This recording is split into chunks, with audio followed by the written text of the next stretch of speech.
So yeah, welcome Julian to our little world here that we exist in. And we met what must have met a couple of years ago now. Maybe it was even longer ago than that. I can't remember. I remember, yeah, seeing your gray afro thing pop up. Seems seems not so afro now though. And yeah. And you were Yeah, yeah. Yeah, you were, as I recall, you were a marketing guy interested in the older people space.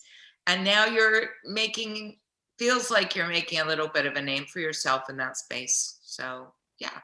Well, that's very kind. Yes, no, it is. I think it's getting on for nearly 3 years actually. But I Yeah, don't know what does time mean once you're in the pandemic. It all just sort of loses meaning, doesn't it? To be quite honest. And yeah. So I've set myself up. My background was in marketing, specifically data-related marketing, which is kind of the reason we're here to chat. And yeah, as I got older and got more focused on the opportunities around older consumers and the lack of anything good going on there, I've that's been my niche area. So yeah, no, it's an interesting opportunity and hopefully one that's going to continue to flourish for all of our sakes this decade. absolutely. So, we're here today to talk about GDPR. And it's one of the things that it comes up a bit in our Facebook group and just generally in the startup school for seniors community. And I suspect that's because it's still quite confusing for people as to how to get to grips with it, what it actually means, and how it applies to them. I think that's the main thing, is that for a lot of our community, they're just getting started. And so they don't have big databases. They're not Vodafone or any of these companies, mobile companies with massive databases. And for a lot of them, they might not even have a LinkedIn profile. So they're starting really just from the point of view of trying to understand the emails and the people that they do know and what they're able to do and what they're not able to do. And I suppose that's the thing that confuses them the most. So I guess we should backtrack a little bit, because I do remember when GDPR started and there was a big, a lot of noise around it, and a lot of people seriously making a lot of money, it seemed to me, from trying to get small businesses aligned with the new policies around data. And seems to have settled down a bit. But yeah, just give us some context. Yeah, I will do. And I think when it comes to data, and then particularly when you start to talk about legislation, there's a risk that it can become quite scary and off-putting for people. And what I'd like to try to do today is to kind of help demystify some of that. And I think, as you rightly said there, Suzanne, take it back to basics and kind of help think about principles, because I think that the thing to consider in these cases is less about, have you got to go and comply with something and what does that mean? But actually ask yourself a very basic question, which is, if you're a startup, in order to affect your business, you likely have to have some level of customer information. So whether that be people that you want to go and talk to, people you are talking to, or people that maybe you've talked to in the past and you'd like to kind of go back and go and do different things with. So actually the real challenge around that is, how can you just kind of put that into a sort of part of your business plan and kind of keep that structure and order around it. And I think if you think about it in that basis, so it's really about how can it help you do your business well, and that's fine. And the principle I would probably say, before we start to talk about GDPR and all the other sort of acronyms that generally kind of terrify people, even like me, who've been in this industry for a long time, is actually when it comes to looking after data, I always think about that around the way that you would look after your bank card, or how you would look after something that was really precious to you.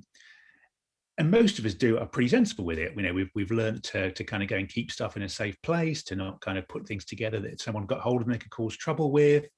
We're reasonably clued up on some of those areas. There's plenty of scammers out there trying to trick us, obviously, but I think kind of having that. So I think the principle I would have in the first instance is just to think about, if you're doing business, and if you are doing business for someone else and buying something, you've kind of got an expectation that when you give them some of your information, they're going to look after it and not going to do something crazy.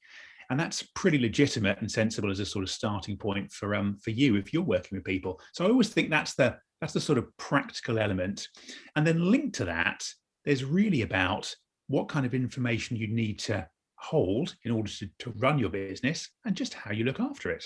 And we'll all remember the sort of horror stories of people leaving USB disks on trains packed full of vital data and other bits and pieces like that we've heard over the last 5 to 10 years that worry the life out of people. So at a very simple level, there is the very basic bit about if you have your records, where do you hold them? What's your security to kind of go and do that with them? And actually, how are you backing it up? And whether that be electronically or in paper, it's just kind of keeping good practice and just making sure you're not leaving stuff out there that can go and be gotten to by people that you'd rather not. So I think my number one point is really just think about the really super basics, principle of, what have you got and what are you doing just to look after it in the first instance? So when we talk about the storage of the data, many of us would think about your hard drive or a Dropbox or a Google Drive or a USB stick, as you point out. Are all of those legitimate places to store your data? I mean, do any of those places not comply, if you like? Yeah, so it's a great question. It's less about the place, and I'd say it's more about what you do with the data in there. So if you're using any form of online venue to keep your data, what I would suggest is you just password protect it. So actually you password protect your PC or your laptop or your mobile or whatever you're using it on. Best practice, I would say, is probably if you've got data for your customers, prospects, people you have traded with, just make sure you're securing those with a password or doing something basic on it. Because actually, if you're doing that, you're the one who's got access to it and you've got to lock down your computer and it's part of an account. You're already doing some basic kind of things you would do. And again, it goes back to my sort of bank account principle. You just want to make sure that it's a little bit harder to go and look at it.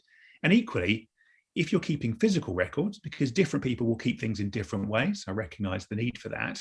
It's just about where are you keeping that? Making sure that it's not sort of on sort of a public display, although in a pandemic, that's obviously a little bit easier because no one's able to get near anything you've got. And just keeping some of those sort of things under a basic level. So, in a locked drawer or all those sort of basic measures. So it's a really simple level. It's less about where you're storing it. It's more about what you're doing to look after it. Fair enough. And moving on to things like emails, for instance. So every day your friends send you an email, some business might send you an email. We're all getting bombarded with emails every day, right? All day long, every day. And yet when it comes to starting a business, I suspect a lot of people get quite frightened about the idea of telling people about that business and thinking, am I permitted to tell this person about my business if they haven't asked for information about it? Because without that, it's so difficult to get started, isn't it? I mean, you've got a bunch of mates and you just want to send them something, say on MailChimp or using one of those popular platforms where you can upload some email addresses. What can you legitimately do in those very early days when you literally might just know, 10, 20, 30 people, right? Yeah. So I think my stance for that would be if you and again, it's a practical question that most of us will face. So my suggestion for that would be is if you are emailing friends, colleagues, people you've worked with, stuff like that on a personal basis, so literally a one-to-one email, hey, how you doing? By the way, I'm doing this kind of stuff. I would suggest not just from a data protection point of view, but also from a validity and how things are going to work perspective, that's a lot better because most people respond better to something that's driven specifically for them, particularly we're talking about small numbers. So just as a sort of customer tactic, I would say that was better. As a second measure, at the point you start to publicize what you're doing and you want to start to create a database, and again, that can kind of come with a weird connotation because some people think databases, that's got to be lots of people and stored in mysterious places and lots and lots of records. It hasn't. You can have a database of 10 people, right? So they can be very small and kind of work through. So my suggestion would be for those cases, if you have got a small grouping, then actually the first message you put out to them, And again, if you use things like a MailChimp or any of the other tools that are out there, they all come with compliance built in. So actually, in terms of getting people to do a double opt-in, and you'll see in a lot of this sort of stuff where you're asked to opt in, and then you'll receive an email back that kind of double checks you to go and say, yes, that's what that kind of means. If you put something like that in, and then you get into the habit of, if it's a sales related message, including if you don't want to hear from us, to opt out, then actually as a starting point, you're getting to a good place. But I'd say the very first thing to do is, if you've got personal contacts and you want to go and talk to them, I would use whatever method you've got to go and have that initial conversation to go and tell them. And then on the back of it, you can get them to opt in and join your list. So let's think about when we do go back to that physical place, because I know, for instance, that there are people in our group that operate market stalls. So they have a clipboard, they have a list on the clipboard, and they say, if you'd like to join my mailing list, fill your name in here and you'll be added to my mailing list and join my newsletter. Now, that's a fairly lo-fi way of getting people to opt in. Is that still a legitimate form of opting in, if you like? Because we've heard about double opt-in and all this sort of thing, but clearly when you're just passing people and they've just bought something from you and you just say, can you fill out this thing and sign my, go on my newsletter, there's not a lot of protection around that, if you like. And certainly somebody could just come up, steal that piece of paper, photocopy it, do whatever they want. But is that still a legitimate way of building up a database or a mailing list? Yeah, I think you've got to apply a practical measure to this kind of stuff. So again, if you're talking about the example you're talking about there, where you're not, looking at tens and tens of names and you're providing something and people are adding in, my approach would be, and I'd want to look at it in detail to kind of give a really specific assessment, but based on that kind of conversation, I would say it's fine. And I would say it's fine on the basis that you are offering people the chance to kind of go and add in. So they're saying yes. And then the first message you send back to them, you just need to make sure in that it's like, it was great to see you at the stall today. Thanks for saying yes, please, for that. In order to kind of just go and comply fully, can you, and here's the wording to kind of go and tick in and go and say that you're happy to go and receive it. And off you go. Needs a little bit of crafting to go and get it right, but I would say that was a really slick way to kind of go and do it. But you're absolutely right, Suzanne. There's a need to apply a little bit of common sense to these areas. Now, the other bit, which again, and I don't want to give the impression that you don't need to, be worried or concerned about rules, because we all do. But actually, when you hear about the fines and all the challenges that come along with GDPR, most of that is really geared up at larger businesses. So the bit that the Information Commissioner's Office is concerned about is making sure that, the big FTSE 100 companies are the ones that are really putting good process and policy in place and looking after your data, because they're the ones that if, they lose data or do something ridiculous with it, there's a bigger problem. And they're the companies that you'll hear being named. Actually, on a practical level, they want to make sure that we're all respecting data and using it well at whatever level we're doing it. But actually, if you're running a market stall and people are saying, yes, please, to add in, then actually what you need to do with your data to kind of go and comply and actually just best practice to go and make sure you can talk to them are kind of both in the same thing. Because actually going back once someone's opted in is a kind of confirmation just to be absolutely sure you did mean it, because that's almost your double opt-in at that sort of stage. And if you do it quickly, then people are more likely remembering that visit and whatever they bought from you that they loved. And actually, they're more likely to respond and stay focused on your business. So it's actually a sort of 2-for-1 win in that case. Yeah. So I think the thing is, what I'm hearing is make sure that you're thinking about this from the very beginning and that you have a strategy in place to get them to opt in. Because what you don't want to do, and I know this was the major problem that we all had when GDPR was introduced, is some of us had acquired names through nefarious means and perhaps hadn't done all of this kind of stuff. And then, of course, you have to backtrack and ask people to opt in. And at that point, a lot of them didn't, right? So there were, many businesses that lost thousands and thousands of people overnight off their databases, simply because those names maybe weren't acquired in legitimate ways. They were scraped off of websites or off of social media platforms or whatever. And then they had to go back and ask for permission. And people said, well, I never gave you permission in the first place. And I'm certainly not going to give you permission now. So in a way, being a startup and just starting from scratch gives you that added advantage of getting it right at the very beginning. Because if you get it right at the very beginning, then you've got a strategy in place.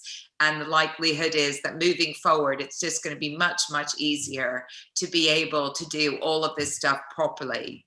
Are there any, you mentioned MailChimp as being something that's already set up for people to use and has all that opt-in software and anything else. Is there anything else that you know about that just makes it easy for people so that they don't have to think about these things?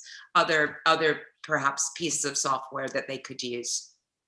Yeah, I mean, again, without kind of naming specific software forms, if you're talking about building your website, and again, there's lots of different companies where you can kind of go and buy almost the sort of jigsaw style building kind of part of it.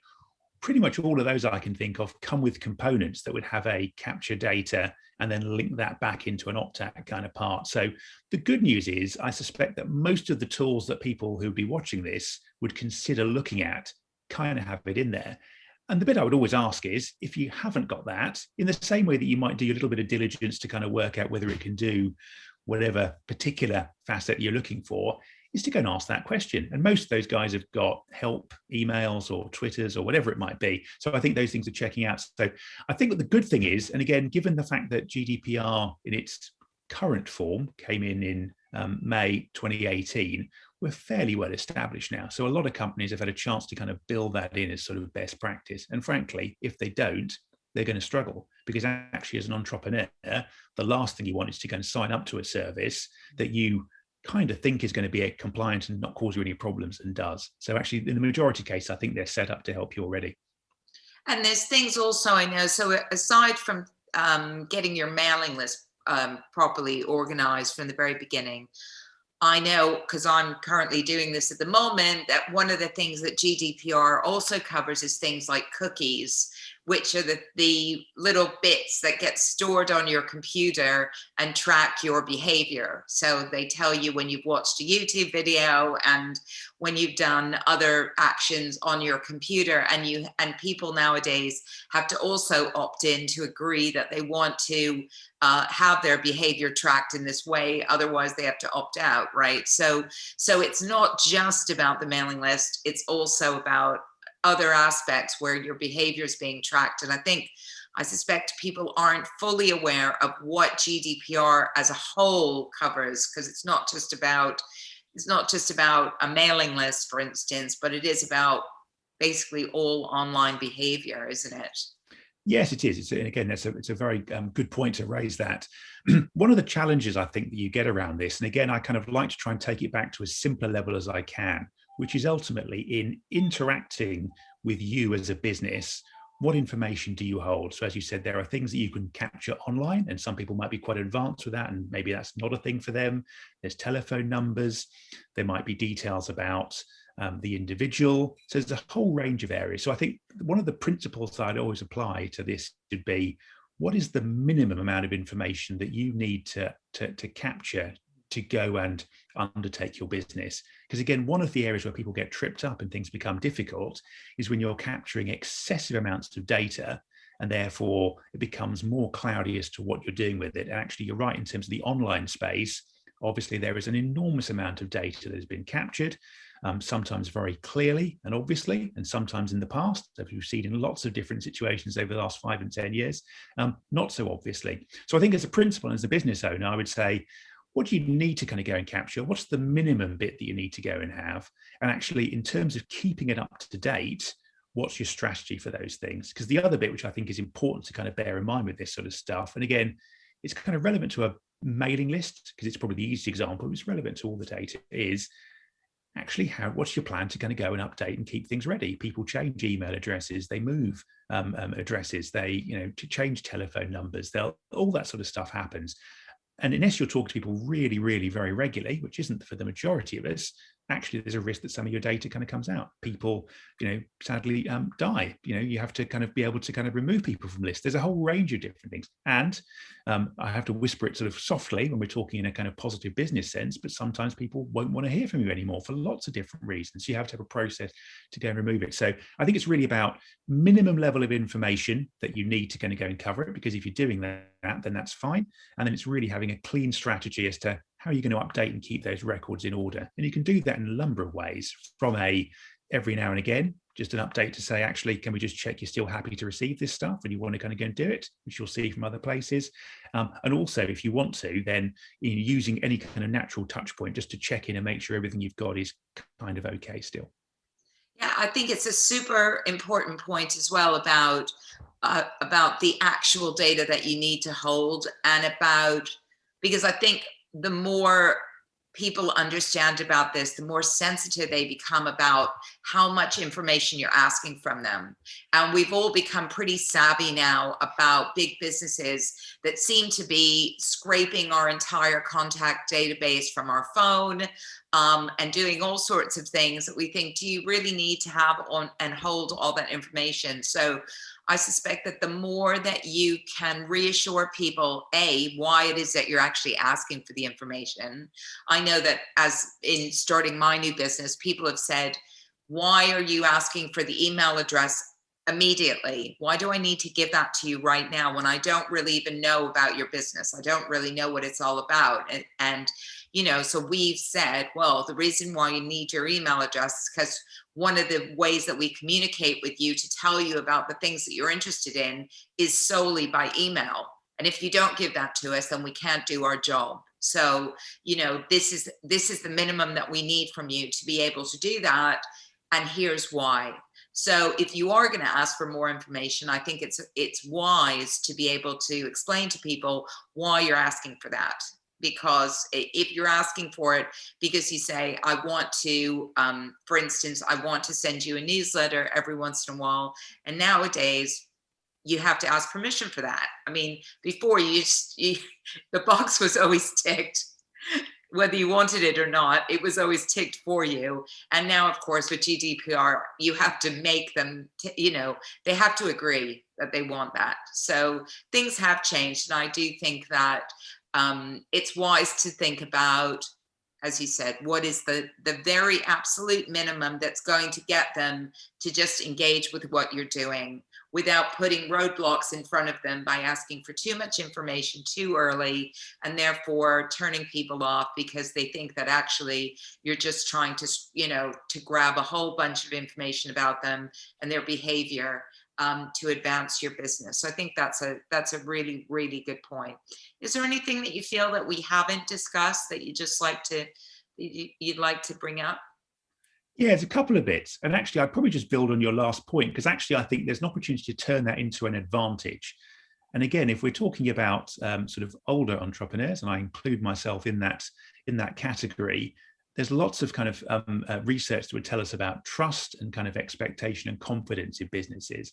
And actually, one of the things that really kind of came out throughout most of my marketing career was transparency. So people being very clear. And actually, one of the ways I think you can kind of take the point you covered there, Suzanne, and turn it into an advantage is to be really express about what you're doing. So if you want someone to sign up for a newsletter because that's the way you're going to communicate with them, really kind of be clear, actually, you're going to get this newsletter roughly X kind of frequency. We're going to talk to you about these kind of things, really kind of doing the job so you really express about it. Because actually, if people are clear that I'm going to get that, you're not going to do something else with it, you're going to use that to tell me, and actually that's really to your advantage.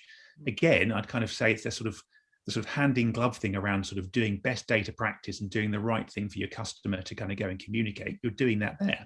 Whereas actually, if you're kind of sliding it under the radar and not really telling them, and then your plan is to kind of go and do other things or put other things in there that may not be entirely relevant to them, that's where you kind of get yourself into a bit of a challenging situation. So I think it's around some of those kind of areas. The only other bit which I thought was just relevant to kind of go and share is the Information Commissioner's Office. And this is probably the bit where everyone's eyes kind of glaze over and thinks we're about to get into some really dry sort of stuff.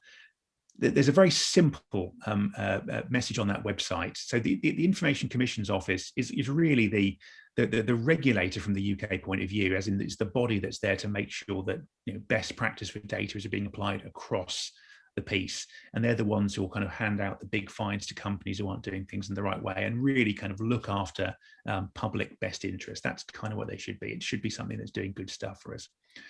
On their websites, they have some quite simple tools which you can kind of go and follow through in a couple of minutes that will tell you, actually, do you even need to register with them, or what is your obligation or liability?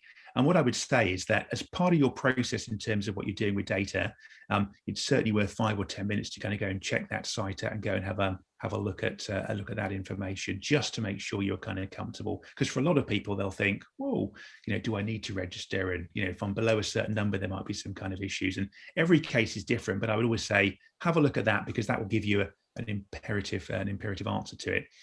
The final bit, which I'd kind of link to that, which again is a question that does pop up from time to time, but my take would be, if you haven't kind of got all of the wording on your website, so whether that be your sort of data protection statement, your kind of cookie usage wording, all of those areas, have a little think about those kind of areas, because however small you are, I think making sure you've kind of got those principles in place at the beginning would be good.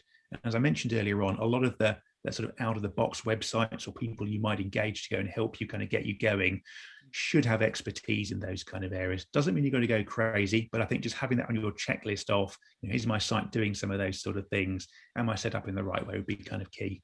But I think those are the kind of bits I would probably flag up to people.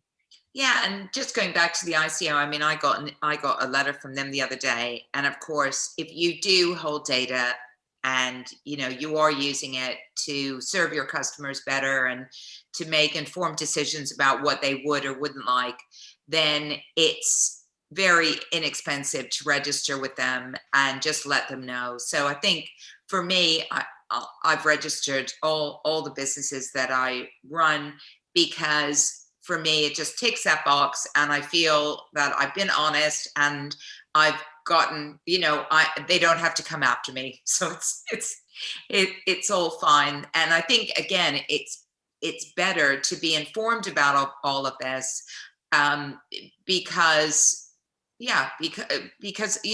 as we said, it doesn't matter whether you're a big or you're a small business. It still applies if you're holding mailing lists and sending your customers newsletters and communicating with them, phoning them up, whatever you happen to be doing, right? So yeah, thank you for that easy peasy guide to GDPR. I think that was this is easy peasy as we're going to get here, I think. Well, thank you very much. We'd love you to talk about it. Yeah, and I will put, I do use some resources that I'll probably put alongside this that have sorted out things like cookies for me and other aspects of the work that I do that I found to be really useful. So if you want to add to that, then just let me know. That'd be great. Will do. Fantastic.